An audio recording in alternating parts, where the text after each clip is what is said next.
वंचित बहुजन आघाडी दिंडोरी तालुक्याच्या वतीनं आयोजित बहुजन हक्क निर्धार परिषद शुक्रवारी 15 मे वणी या ठिकाणी खुशी बँक्वेट हॉल या ठिकाणी उत्साहात संपन्न झाली। परिषदेमध्ये बहुजन समाजाचे हक्क, सामाजिक न्याय, संविधानिक मूल्यांचं संरक्षण आणि संघटनात्मक बांधणी या विषयांवर मार्गदर्शन करण्यात आलं। तालुकाभरामधून कार्यकर्ते, महिला आघाडी आणि बहुजन विचारांचे नागरिक मोठ्या संख्येने उपस्थित होते। यावेळी वंचित बहुजन आघाडीचे युवा नेते सुजात आंबेडकर यांनी शिक्षणाच्या वाढत्या खासगीकरणावर टीका करत शिक्षणाचा बाजार मांडून सर्वसामान्य विद्यार्थ्यांना शिक्षणापासून दूर ठेवलं जात आहे असं सांगितलं। त्याचबरोबर बहुजन समाजानं संघटित होऊन पक्ष बळकटीसाठी गाव पातळीवर काम करण्याचे आवाहन त्यांनी केलं।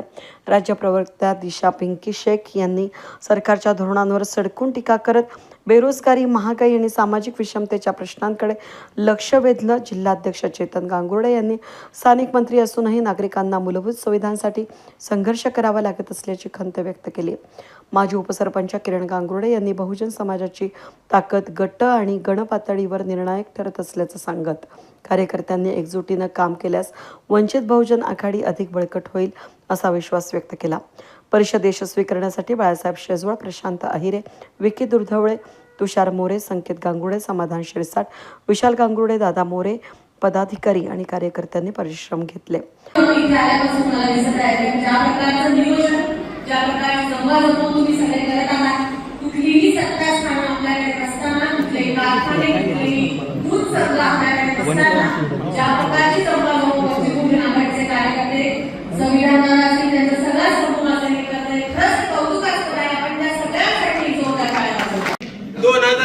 मध्ये जेव्हा शेवटचा कांद्याला भाव मिळाला होता, तो पण का मिळाला होता? कारण तेलंगणाचे माजी मुख्यमंत्री केसीआर येऊन मोठ्या प्रमाणात कांदा विकत घेऊन गेले होते, तेव्हा शेवटचा लासलगावचा कांद्याचा भाव वाढला होता। तेव्हापासून लासलगावला कांद्याचा भाव पडलेला आहे आणि आजही इकडच्या शेतकऱ्याला उगवलेला कांदा फेकून द्यायला लागतो किंवा जमिनीत परत पेरायला लागतो। ही परिस्थिती शेतकऱ्यावरती आणि आपल्या नोकऱ्यांबद्दल केलाय की बाहेरनं लोक आणायची आणि आपल्या नावाची, आपल्या मालकीची जमीन आणि आपल्या हक्काचा रोजगार हा पळवून न्यायचा, तोच मोठा प्रकार आता एका धार्मिक स्वरूपाने आपल्या इकडे चालू आहे। आता आपल्या सर्वांना माहिती असेल की पुढच्या वर्षी कुंभमेळावा लागणार आहे आणि कुंभमेळाव्यासाठी कितीतरी एकर जमीन खाली करण्याचा प्रयत्न केलाय, शेतकऱ्यांकडनं त्यांची जमीन पळवून घेण्याचा प्रयत्न केलाय। आमचे आंबेडकर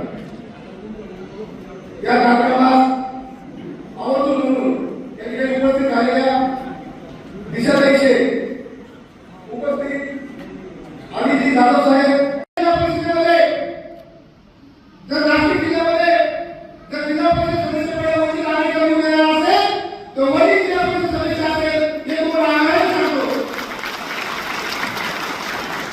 इथं आपण काही पाहतोय सगळे भाऊ याचं काम आपल्याकडे आहे, सर्व कार्यकर्त्यांचं काम आपल्याकडे आहे, पण आपण कधी काय म्हणतोय का आपल्याला आपल्या ताकदीची जाणीव राहिली नाही। 2000 वेद न्यूजसाठी प्रतिनिधी सागर मोर, वणी।